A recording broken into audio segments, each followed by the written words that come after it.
reading from the Message Bible, and the heading at the top of this says, A Vision of a Big War. In the 3rd year of the reign of the king Cyrus of Persia, a message was made plain to Daniel, whose Babylonian name was Belteshazzar. The message was true. It dealt with a big war. He understood the message, the understanding coming by revelation. During those days, I, Daniel, went into mourning over Jerusalem for 3 weeks. I ate only plain and simple food, no seasoning or meat or wine. I neither bathed nor shaved until the 3 weeks were up. On the 24th day of the 1st month, I was standing on the bank of the great river, the Tigris. I looked up, and to my surprise, I saw a man dressed in linen with a belt of pure gold around his waist. His body was hard and glistening, as if sculptured from a precious stone. His face radiant, his eyes bright and penetrating like torches, his arms and feet glistening like polished bronze, and his voice deep and resonant, sounding like a huge choir of voices. I, Daniel, was the only one to see this. The men who were with me, although they didn't see it, were overcome with fear and ran off and hid, fearing the worst. Left alone after the appearance, abandoned by my friends, I went weak in the knees. The blood drained from my face. I heard his voice. At the sound of it, I fainted, fell flat on the ground, face in the dirt. A hand touched me and pulled me to my hands and knees. Daniel, he said, man of quality, listen carefully to my message and get up on your feet. Stand at attention. I've been sent to bring you news. When he had said this, I stood up, but I was still shaking. Relax, Daniel, he continued. Don't be afraid. For the moment you decide to humble yourself to receive understanding, your prayer was heard, and I set out to come to you.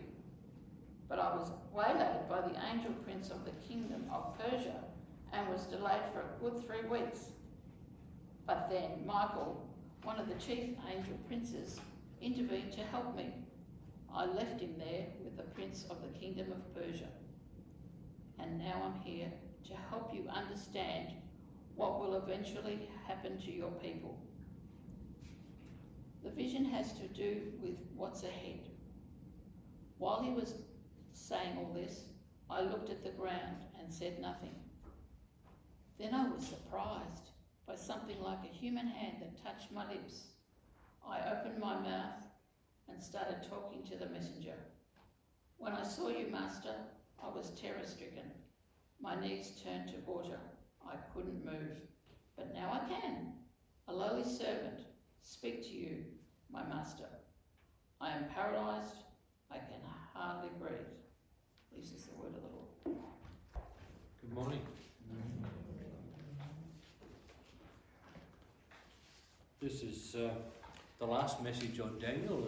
The next 2 weeks you'll be having messages about Christmas, about Jesus coming. So that'll be something to look forward to. I don't know about you, but I've personally been quite excited about Daniel and the message that Daniel brings across as a book. We're looking at particularly chapter 10 of Daniel today, and a little bit into chapter 11. I actually started on chapter 12, so I'm not going to chapter 12, but finishing today. And I've entitled the message, When My Life is a Failure and the World is in a Mess. Some food for thought for people who feel that they are failures. And I love this one by Robert Brault. Optimism is someone who figures that taking a step backward after taking a step forward is not a disaster. It's more like the cha-cha. Don't you love that? Yeah, so, yeah, don't get upset about being a failure. A step forward and failure is okay. You just take a step back and you're into the cha-cha dance. That's certainly beautiful. Another one by Benjamin Franklin. I didn't fail the test, I just found 100 ways to do it wrong.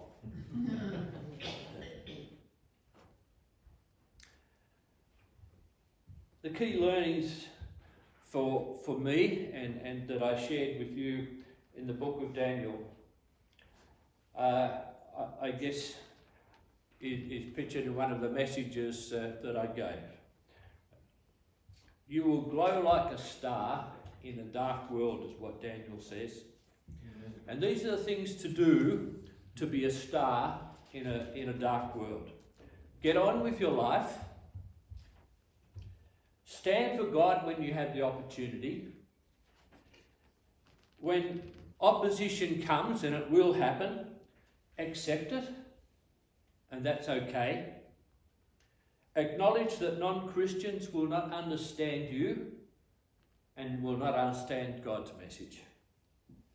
Know that you are being refined. You are being grown as a person as you go through difficulties and problems and issues in your life. And finally, respect those in authority. Daniel was just amazing that a foreigner in a strange country, in a strange land, and called to serve, effectively being a slave, and not once does he disrespect the king who was in authority. The most amazing story, I think, is when Daniel faced the lions in the lion's den. A decree was made that nobody should pray to any other god except the king. And Daniel goes home the same day, opens up the door. It must have been visible to others, but he opens up the windows and he kneels down beside his bed and prays. Morning, lunchtime, and in the evening. Visible to the world.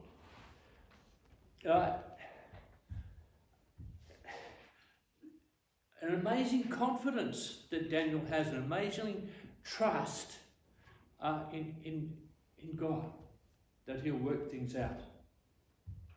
He's thrown in to the lions, and the lions don't eat him, and the king comes and says, Daniel, you're still there? And he says, yeah, I'm here. And this is Daniel's response. My God sent his angel, he shut the mouths of the lions. They have not hurt me, because I was found innocent in his sight, nor have I ever done anything wrong. Daniel was such an open guy, and so confident as a young man. And I couldn't help but feel that that's how often we were as young Christians. I would go out and do anything and not worry about it. I'd go and talk to anybody, wouldn't worry about it. I'd start up a youth club here and wouldn't worry. Run Youth for Christ rallies in Yarra Junction and get totally excited about the things of God. It's strange that as I got older, all the doubts seemed to come in. And that was definitely Daniel's experience too. If you read chapters 1 through to 6, they're all the stories of Daniel's confidence and his three mates as well, and how God used them against terrible opposition. But you get from chapter 7 onwards to chapter 12, and you get a different Daniel coming out. As he got older, the worries and the problems and the future seemed to become a problem for him. Chapter 10, the verses that were read. At that time, I, Daniel, mourned for 3 weeks. I ate no choice food, no meat or wine touched my lips. And I used no lotions at all until the 3 weeks were over. In chapters 7 through to 12, you hear from the older Daniel. You're taken into his inner thoughts and his inner struggles as he faces a world that is opposed to the things of God. I think myself and I think for each of us as older people, it seems that we can't cope with the problems and the issues of the world to the same degree as we could when we were younger people. Constant opposition throughout his life. In leadership, with one king for a moment and then dumped, and then picked up by another king, and then dumped again, and then picked up by another king. Constantly the go-to man, but ultimately not the person who was able to change a country, change history, or have his people return to their own land.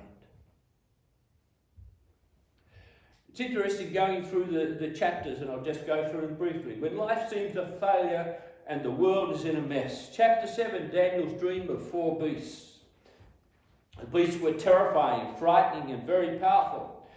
The 4th beast particularly had large iron teeth that crushed and devoured its victims and trampled under feet what was left.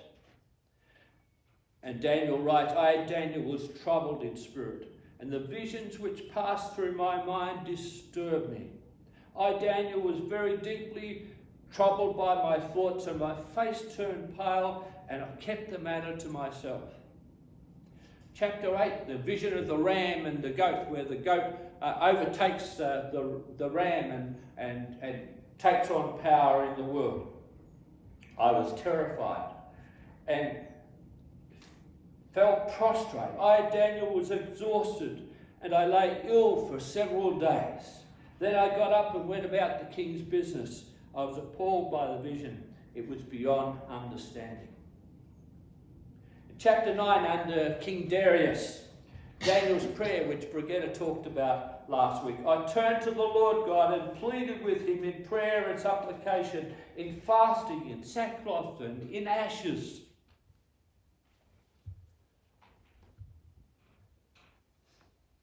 In chapter 10, at that time I, Daniel, mourned for 3 weeks. I ate no choice food, I read that before. I had no strength left. My face turned deathly pale, and I was helpless. I fell into a deep sleep, and my face to the ground. Such a different picture of Daniel. Dare to be a Daniel, dare to stand alone, dare to have a purpose true, and dare to make it known. Here's a totally different Daniel, isn't there?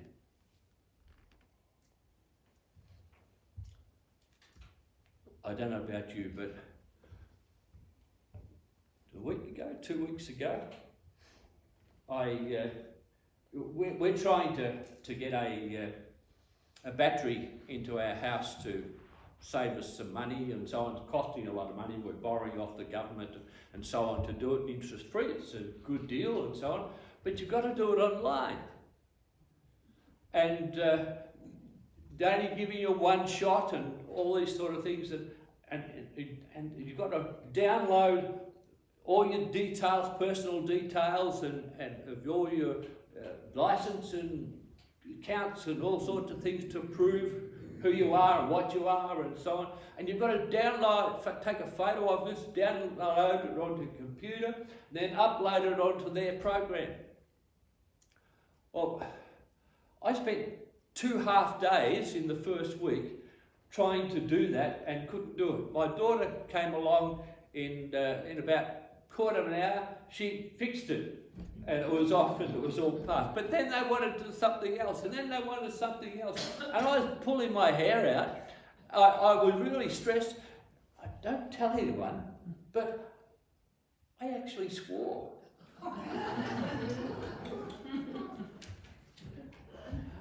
It's something about our stress levels, isn't it? That as older people, we struggle. And I think Daniel was going through that sort of experience. Chapter 11. The world's just in a mess. He gets this vision. If you read chapter 11, you won't make sense of it. This guy's fighting with this guy, and this guy's fighting with this guy, and this guy rises up and defeats that guy, and then this guy rises up and defeats that guy, and that guy defeats that guy. It goes through. There must be about 50 conflicts described there in the one chapter, and your head's twirling around just trying to understand it. 16 kings or empires warring over a period of 600 years. That's the picture. The picture is of the north kingdom, which is Babylon and those Persia and those as against Egypt, south, and warring against each other. There are marriage alliances made, and that changes things. There is continual warfare right through those 600 years. And Israel is the pawn in the middle of all of that.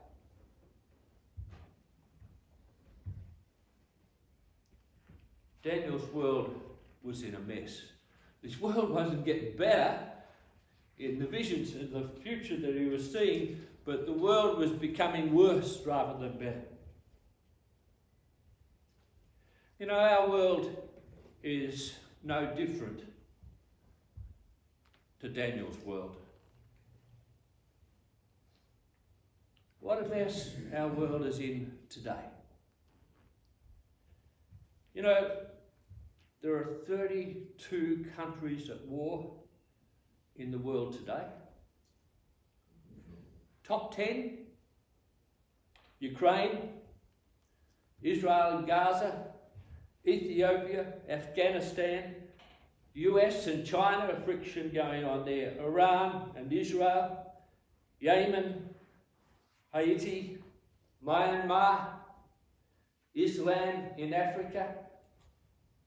You look at Africa and the whole thing's red on fire. Do you know, last year there were 237,000 battle-related deaths. Can you believe that? 250,000 people died last year because of war and military action.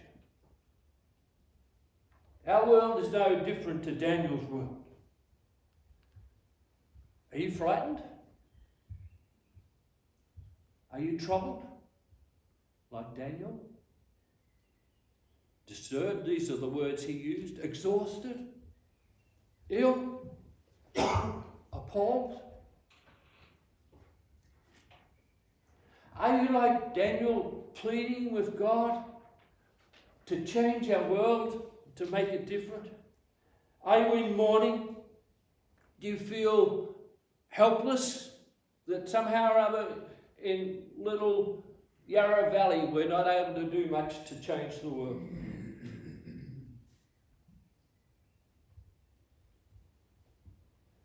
Like Daniel, are you concerned about your country, Australia, and our people?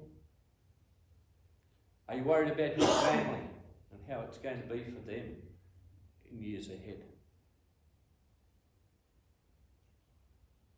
Are you fretting about how you're going to survive?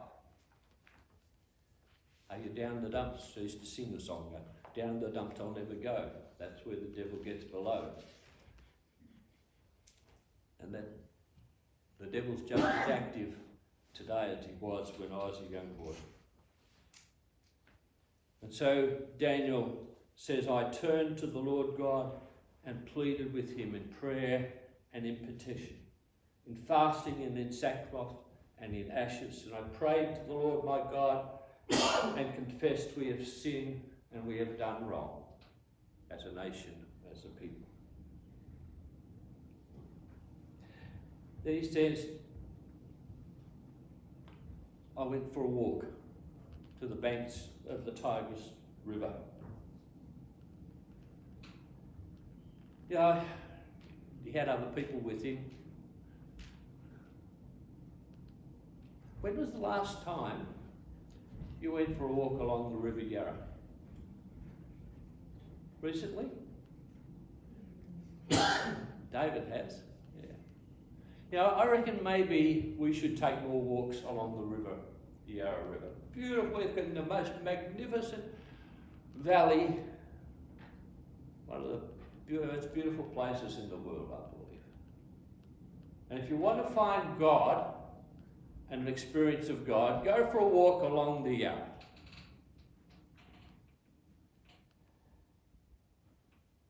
Daniel went for a walk along the Tigris River. I was standing on the bank of the great river, the Tigris, and I looked up, and there before me was a man dressed in linen.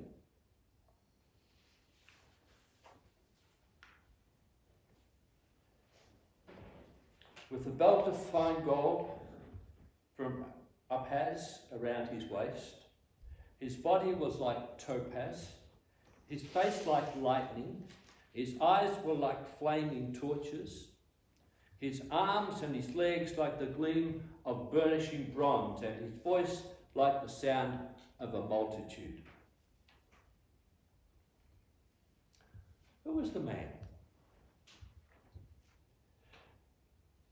Commentators, the early commentators, they say it was Jesus. Later commentators, modern ones, disparage that and they say, well, maybe it was Gabriel. Gabriel was mentioned elsewhere. Maybe this is Gabriel again. Or some other heavenly being. Or Michael, who was another angel. I find it hard to understand why they would come to that conclusion. The fourth person in the furnace, you know, the Shadrach, Meshach and Abednego in the furnace, and there were 3 people thrown in, and there were 4 people seen by King Nebuchadnezzar. And it refers to, he refers to that fourth person as looks like a son of the gods. Now, I don't know about you, but I believe that was Jesus. In Daniel's vision here, and there before me was one like a son of man. This was a previous vision in chapter 7. Coming with the clouds of heaven, he approached the Ancient of Days and was led into his presence. He was given authority, glory and sovereign power. All nations and peoples of every language worshipped him. His dominion is an everlasting dominion that will not pass away, and his kingdom is one that will never be destroyed. Now, that seemed to me to be Jesus too, in heaven, in glory, with God. That was part of the vision. You know, there are a few other visions of Jesus. Chapter, I think it's 9, chapter 9 of Acts. And as he neared Damascus, this is Saul on his journey, suddenly a light from heaven flashed around him. He fell to the ground and heard a voice say to him, Saul, Saul, why do you persecute me? Who are you, Lord? Saul answered. I am Jesus whom you are persecuting. He replied, now get up and go to the city and you'll be told what you must do. And the men travelling with Saul stood there speechless. They heard the sound but did not see anyone. Now that's exactly the same experience that was with Daniel and the men that were with him. They saw something but they didn't see Jesus. They didn't see the figure. Exactly the same kind of situation. And then you come to Revelation. This is John, I turned around to see the voice that was speaking to me. And when I turned, I saw 7 golden lampstands, and among the lampstands was someone like a son of man, dressed in a robe reaching down to his feet, and with a golden sash around his chest. And the hair on his head was white like wool, as white as snow, and his eyes were like blazing fire, and his feet were like bronze glowing in a furnace, and his voice was like the sound of rushing waters. And you do a comparison between those, and pretty much exactly the same description of Jesus. on both occasions, in Daniel's story and in the book of Revelation. Who was the man? I believe the man was Jesus. And it's interesting, just in case you were unsure as to whether it was Jesus, if you compare the man in Daniel with the man Jesus and his ministry in the Gospels, 3 times in Daniel the man touches him. How many times in the Gospels do we read that Jesus reached out and touched somebody? 27 times in the Gospels. Jesus reached out his hand and touched the man. This was the man who had leprosy. Jesus reached out and touched him. I am willing, he said, be clean. And immediately the leprosy left him.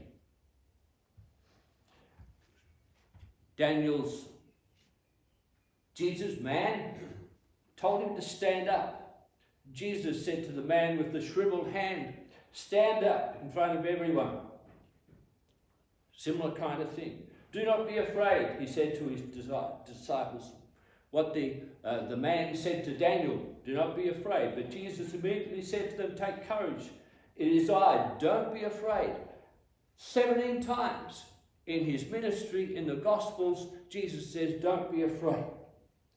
And he wishes him peace. He offers him peace, Daniel, peace. And the woman with the loss of blood, he said to her daughter, your faith has healed you. Go in peace and be freed from your suffering. 12 times in the Gospels. So all of those terms, the kind of ministry that this man was offering Daniel is offered by Jesus in the Gospels. I can't help but think of that message or that song. Jesus is the same in the Old Testament and he's the same in the New Testament and he's the same today.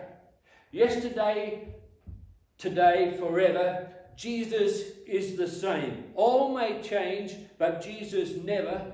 Glory to his name. Glory to his name. Glory to his name. All may change, but Jesus never. Glory to his name.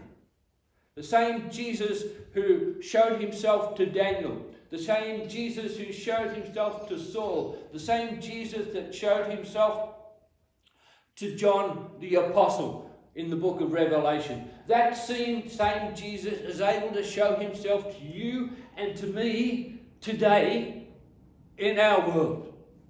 When we come to God, when we come and say, God, I'm in a mess. When we say, God, our world is a mess. How am I going to cope with this? What's going to happen? Open your heart to the man. Open your heart to Jesus. And Jesus will minister to you this morning as he did to Daniel 2,600 years ago. A hand touched me. A hand touched me. Jesus can touch you this morning. In a little while, I'm going to give you an opportunity to put your hand up if you would like prayer. And I've asked Marg and Owen and Noel to be available to come and pray with you. If your life is stressed, if you don't know what's going to happen in your life, if you feel that God is a long way away, we're going to give you an opportunity to ask Jesus to touch your heart, to touch your life this morning.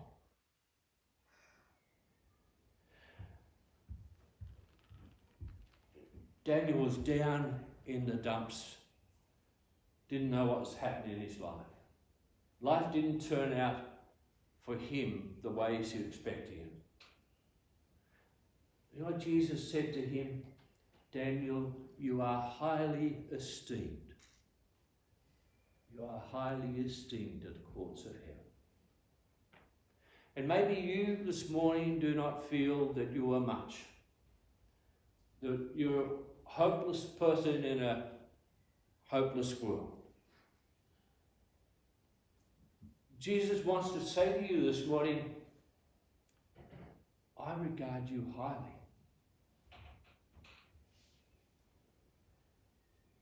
In the courts of the Father,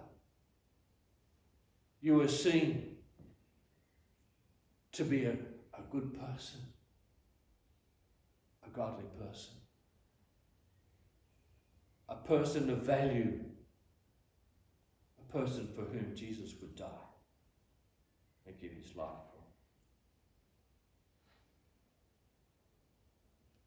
for. Daniel, in the face of Jesus back in his day, struggled to get up, struggled to stand. And Jesus says to Daniel, stand up. To a number of people throughout the Gospels, people who couldn't walk, people who were lame, people who struggled in their lives, he said to them, stand up. And he reached forward and took their hand and helped them to stand. Jesus doesn't say, stand up, but he helps you to stand. I have been sent to you, Jesus said to Daniel. I've been sent to you. Do not be afraid. Your words were heard, and I've come in response. Cry out to Jesus this morning in your life. And the promise is there that Jesus will come. And he will help you to stand. You will not be afraid, even though the world is in a mess, even though your life is not as you would like it to be. And then he says, I've come to explain why this has happened. Explain what's going to happen in the world ahead, the people in the future. And then the final words were peace. Be strong.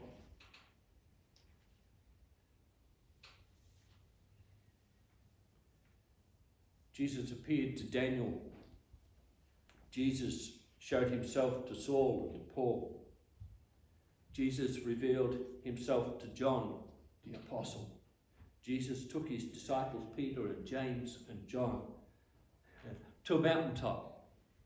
We call it Mount Transfiguration. And he stood there with Moses and Elijah appearing on the mountain. The disciples, Peter, James and John, were just terrified. But listen to this.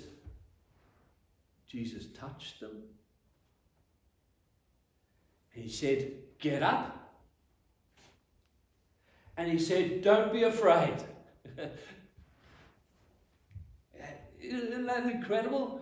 The very terms from Daniel, the same terms he says all together in one situation.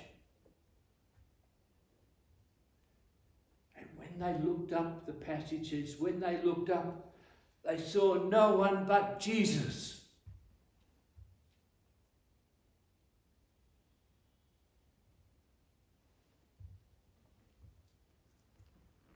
They saw nobody but Jesus.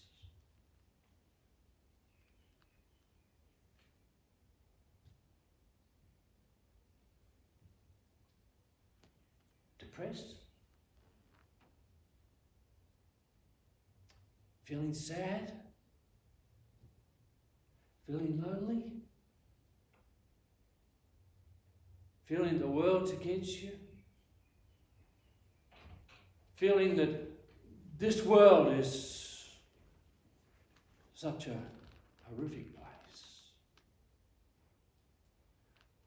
I'm going to give you the opportunity just now to bow your head and ask Jesus to meet you now, to come into your heart and into your life, to bring you peace, to bring you purpose, to bring you a sense of his presence.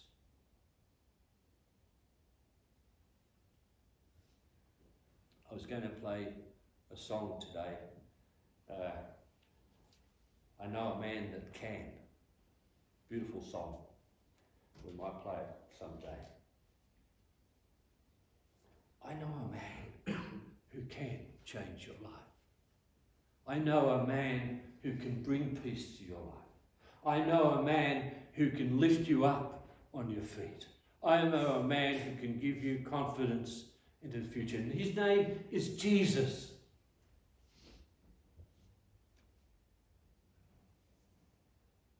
Can we just bow in a time of prayer? And if you want someone to pray for you, just raise your hand.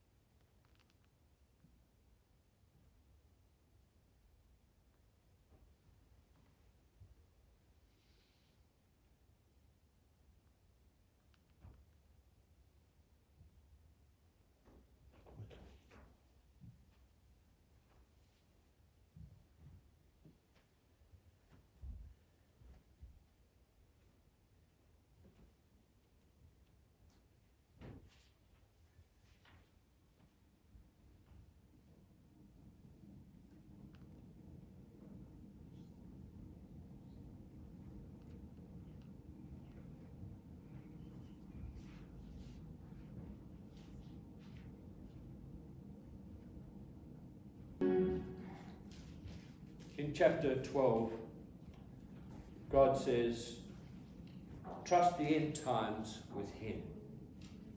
Go your way, Daniel, he says, because the words are closed up and sealed until the end of time. Jesus said himself, no one knows about that day or that hour when he comes, not even the angels in heaven nor the Son, but only the Father. May you trust your life to Jesus. May you trust your family to Jesus. May you trust this world to him. May you go in peace. May you stand. May you walk with Jesus. May you know him. Amen. Bless you. Stand up for Jesus, we soldiers of the cross. Amen.